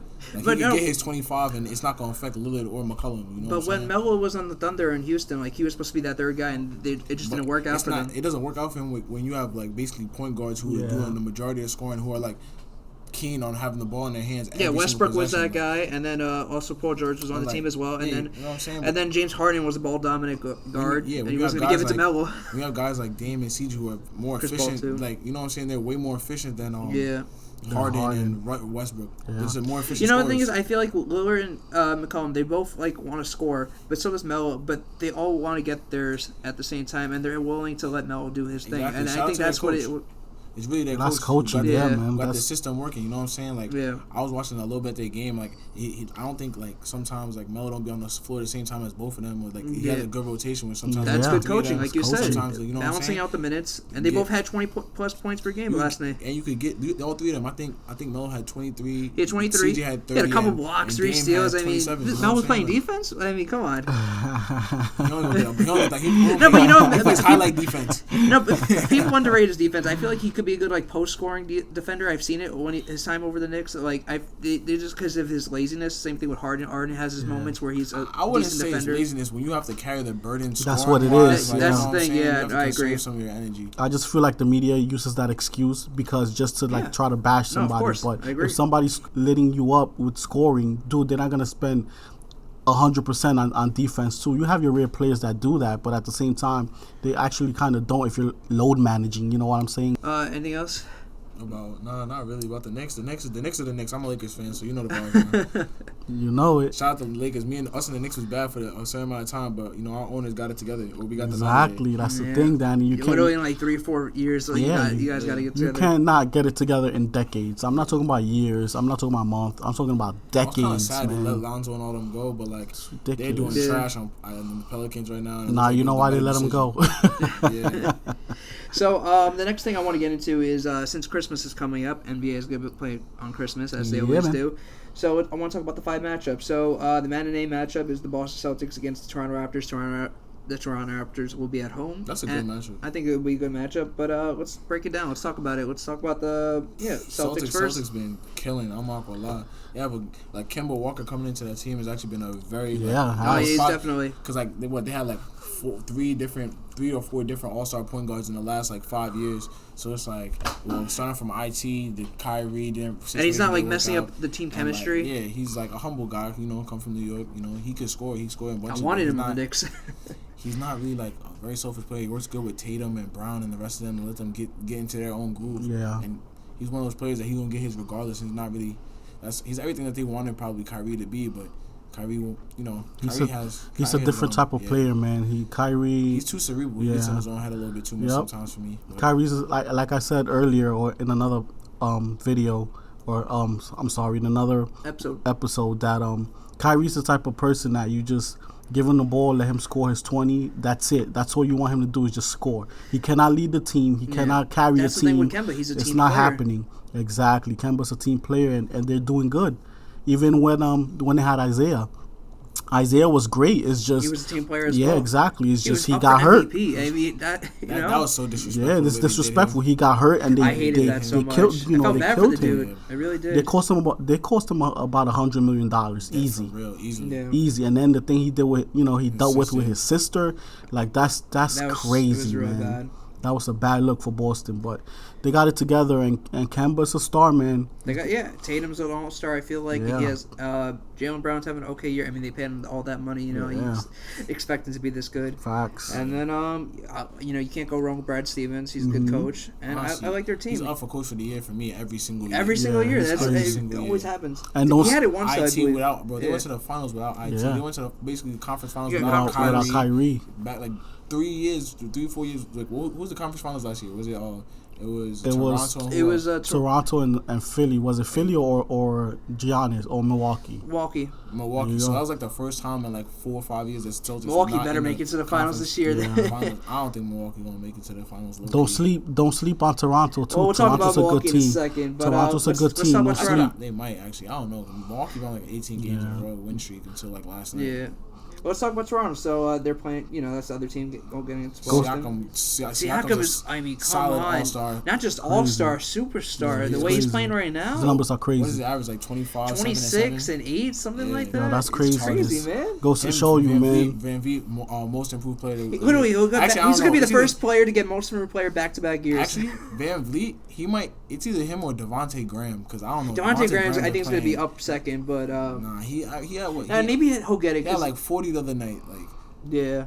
These are great players, man. It goes to show you, Toronto was a solid team. Granted, Golden State was injured. They were doing good without Kawhi last exactly. year. They're a solid team, and man. then Siakam improved, and now they're one of the best teams in the They're league. a superstar away from winning yet another championship. I'm telling you, don't sleep. They already have a superstar in the making with Siakam. They're not, but because no superstar is gonna go there. But they have a if they superstar had in a the making with superstar, Siakam, so he could be like that guy who carry that team for the years to come.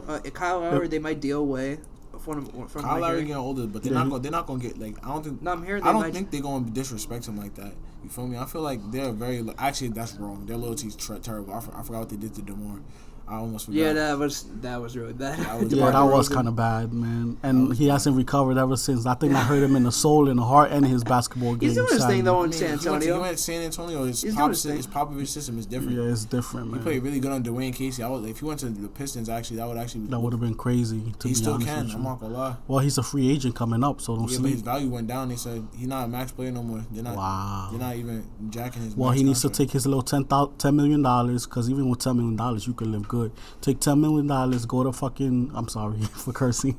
Go to Boston and Boston. Go to Detroit and kill it there or something. You got to go to a team where you could be an all-star again. If not, your career's done, man. So, who do you guys think is going Boston, Toronto? Toronto's at home, by the way. I got Christmas Day. Christmas Day. I got Toronto. I got Boston. I got Toronto. I got Boston. All right. I'm only saying Boston because right. I don't know. Like I know Toronto's really good at home and they always play very well at home. Yeah. They're gonna be hyped. But I don't know. I have a feeling like. I feel like Siakam's gonna go for 40 that night. I'm just like Kemba Walker is just he's a X beast, factor. man. He's a beast. Kemba, they're gonna go at it, man. Yeah, like I don't think Van Vliet's gonna be able to cover him, and like without nobody to That's stop him. if he's there for it. Exactly. If no one can stop Kemba, it's gonna be a long night. Period. Like at least on Boston, they have enough people who can body up and match up with He's a Siakam. beast. So it's like Kemba Walker's an X factor, and don't forget Gordon Hayward's still solid and still does a lot of work. Facts. So it's like. I don't know. It's good. It's NBA though. Anyone can win any night. I just feel like Boston's gonna be able to have the advantage that night. We'll see. We'll see what happens. You might be right. Let's talk about the next matchup. This is gonna be definitely a good one. Milwaukee and Philadelphia. That's tough. Philadelphia that is at tough. home. So let's talk about Milwaukee first. What do you think about them so far? Milwaukee. What are they right now? Like first or second in the East? They're Probably first in the East. They just lost to Dallas last night. That was a tough loss. They were on a 17-game winning streak too. Before I said that I don't think they're gonna go to the finals this year. I take that back. They definitely might go to the finals. They're gonna go to the finals this year. Did you just say like 10 minutes ago that they might? He said he took it back. Yeah. Because like no, I meant you were. The only people that stopping them from going to the finals is themselves. Not just themselves. I think Philly. That's the only team that could even beat, compare because like, bruh. No, but Philly has a team though. They're a beast, bro. I want to look up Giannis' numbers because he's going stupid. They're a beast. Like Giannis is Giannis is averaging 31.7 points per game right now. He's a beast, but he's second in the league in scoring. Yeah, Danny, that's all cute and dandy, but when it comes to the playoffs, you put 4 bodies on that, it's a wrap, bro. I'm telling you. But this is his chance to prove it. Like last year, he lost. Chris Middleton's getting buckets too. He has to do it. Middleton is great too, man. I just feel like I believe they should be able to make it to the finals. He's not going against Kawhi. He's going against, like, if let's say Toronto made it, right? He's going against Siakam. He's going against guys like Ben Simmons and Embiid, who, again, they have to prove themselves again this year. They have to prove themselves for sure. That would be a good finals matchup, though. Conference finals. Embiid don't gotta prove nothing. Everybody knows what he does. It's his supporting cast. No, you know what he has to prove? Wings is bad. He has to prove that he can play every night and not get a stomach flu or some crazy stuff he pulled last season. Yeah. You know, other than that, they should be able to beat them. But let's see what happens. Who you guys got for the matchup? Milwaukee or Philadelphia? Philadelphia's at home. Milwaukee. I got Philly. I'm gonna go with because he's shooting threes now. Yeah, he is killing it. Don't get me wrong, he is killing it. He having a better season than last year. He was MVP last year. Yeah, that's to me. That's I'm just gonna go with Milwaukee. I want to. They're one of the best teams in the league right now. I feel like they're gonna. Let's see, man. Let's see how they match up. Even though Philadelphia's at home. So the next one, I feel like we all know who's gonna win that one. It's gonna be Houston against Golden State. Golden State's at home. Houston by 50. I said 40. I was going to say 40. Golden State's at home. I don't think that matters, though. I think it's going to be closer than you think because James Harden is probably going to go to the club and get drunk the night before. So maybe. He's still going to give him. You don't think he can wait till after Christmas? He doesn't need to. It's Golden State, man. Maybe. The way he playing, he might give him 70. James Harden's doing his thing this year, though. I mean, last year he was, definitely he's always killing it. His numbers are ridiculous, man. He's averaging 38.9 points per game. I mean, come on, man. He's averaging 38. 38.9, just about 39 right now. That's nuts, man. I'm not gonna lie, that's crazier than Kobe numbers. Like, yeah, that's nuts. I mean, Michael Jordan had like 38 points per game once. Nah, I think it was 35 or 36. No, it was the second or third season. Michael Jordan had 38 points per game, and he's surpassing that. I mean, this is crazy, you know. I mean, I know he shoots about like 50 shots per game. But actually, the last couple games, James Harden wins a ring, shooting pretty efficient. Honestly, right now, I thought KD was the best scorer of all time. It really might be James. It might be James Harden. Yeah. Like, I'm with you on that one. 100. It don't matter. Like he's still. I'm with you 100% on that. His coach is just letting him let it fly, and they winning. You know what I'm saying? I mean, they lose some games when he scores 60, but like overall, they go deep in the playoffs every year with him just getting buckets. Don't sleep with his assist numbers too. They're crazy too. They don't even have plays. They run off the court, throw it in his hands. Tween. Old school street ball, man. I saw this little debate the other day. It was like for your life or whatever. Who would you rather have scored 50, James Harden or Kevin Durant? Like Kevin. I actually rather have James Harden. I feel like he could get the 50. Kevin Durant's so much more different. He's a different animal. Kevin, it's like one game for your life. I obviously Kevin Durant's more efficient, but I feel like James Harden would get it 50. Kevin Durant. Look, man, if Kevin Durant, I'm just saying Kevin Durant could get 50. But KD's so good, he could get 50 and a half. Yeah. I just feel like he get 50 and a half. KD, and mind you, I'm not even a crazy KD fan like that. If KD had, I'm not even going to say MJ mentality. If KD had Bron mentality, KD would be averaging 45 a night. Nah. LeBron's so much more passive than you. No, I'm talking about exactly. I'm talking about like mentality. Like I'm gonna eat you alive mentality. If KD had that, oh my goodness. I feel like he do got it though. Because he don't got it. Scoring champion like 4 times. He don't got it, man. He don't want to be the best in the world. He even said it himself. He just want to play. He just wants to play ball, man. I'm talking about the mentality. Like right now. I don't know. Bron can't guard him no more, bro. Well, yeah, obviously, but in his prime, come on now. If he had that mentality that he's like, you know what, I want to be the best player in the world, point blank, period, every single year, not this cute little, I just want to play basketball mentality, he'd be a killer, man. It's crazy because he still averages 30 like that. Exactly. That's what I'm telling you. He'd average like 45 in his sleep. So who you guys got for the matchup? Houston, Golden State. I got Golden State. Houston. All right, so this next matchup you guys are going to like. We got the Clippers going against the Lakers. So Lakers will be at home. I'm a Lakers fan. Lakers about easily. Man, I tell you. It's gonna be a tough matchup. Let's talk about them for a bit. I tell you, man. Talk about the Clippers. Clippers are having a good season, but it depends. Honestly, like their whole season depends on Kawhi. Kawhi's gonna low man. Well, those are the two best teams in the West right now. Problem. Clippers are 20-8. Lakers are 24-3. Here's the problem. I think it's gonna be a great matchup. The Clippers have a problem because Lou Williams is supposed to be a 6-man, but he's playing like 32 minutes a game. You're not going. Well, I mean, they have two 6-men. They have Montrezl Harrell and Lou Williams. It's kind of crazy that they have two 6-men. But like, being real here, you need like a legitimate 6-man. You can't have Lou Will playing that many minutes and consider him a 6-man. You may as well start him at that point. And it's like it's happened before though. I mean, Jamal Crawford's been in that role when he was 6-man. It just like that's how you have to rely on them. I feel like these kind of guys like that, but like you're not gonna beat no Lakers like that. You feel me? Not in a 7-game series. Nah, not at all. This is what's gonna happen, guys. This is gonna be the matchup Lakers that's gonna determine. You think so? This Christmas Day matchup, you think is gonna determine? No, not this matchup. This is what's gonna determine who's gonna win the chip out of the two LA teams. It's going to be who gets in foul trouble. If the Clippers get in foul trouble, it's a wrap for them. A zap. I'm telling you that right now. Yeah, that's facts. That's it. Nah, but like at the same time, like but defense plays a huge part. The Lakers have the best front court in the NBA in like the last 10 years. Yeah, that's the thing. Like think about it. You have Anthony Davis, Dwight Howard, injured DeMarcus Cousins. It's crazy. Who else? Who's the other starter? JaVale. And JaVale McGee. Look at that. That front line is retarded. It's retarded. It's crazy. So who do you guys got for the matchup? Who do you think is gonna win? Lakers. So I'm gonna go with the Lakers too. Wow. You know, because Lakers at home, and I feel like O'Brien's gonna have like a revenge game. They lost opening night. Exactly. That's why they're gonna have a revenge game, and LeBron. Like I feel like it's gonna be a close game, and they're gonna win by like 4 points or something like that. LeBron plays well on Christmas, man. I'm telling you. He definitely does. That's why I have him, and not just him, the Lakers in general. I think Anthony Davis and LeBron are gonna combine for like 40 points at least. That duo is unbelievable, man. Who knows? Kawhi will probably have like a whole management day and not play. You know what I'm saying? Right? Don't be surprised. I won't be surprised. That's why I'm like, I have the Lakers. All right, so last matchup of the night is New Orleans and Denver. Denver will be at home. Denver. So New Orleans, I mean, they had no Zion this year so far, and New Orleans has been. They've been bad. Not really that good. 6-21. Yeah. Denver 17-8. So I mean, they got a solid team. The Joker's gonna be too much for them. Yeah, for sure. Murray, all the other guys, the supporting cast. It would have been a probably good matchup if Zion was there. Same thing with Golden State and Houston. If they had Curry, Clay, and all the others. That's all those hypotheticals. But it's like Zion's not. Well, he's already supposed to come back by now, but I don't know. Hopefully he gets better, and maybe they'll turn the season around for next year. Yeah, I heard he's not going to play back-to-backs. Like actually, when he comes back. The way it's looking, they might get the number 1 pick and get LaMelo Ball and Zion. Can you imagine? And Lonzo. That would be crazy. That would be crazy. And Brandon Ingram, who's actually been playing kind of well. Yeah, that'd be crazy.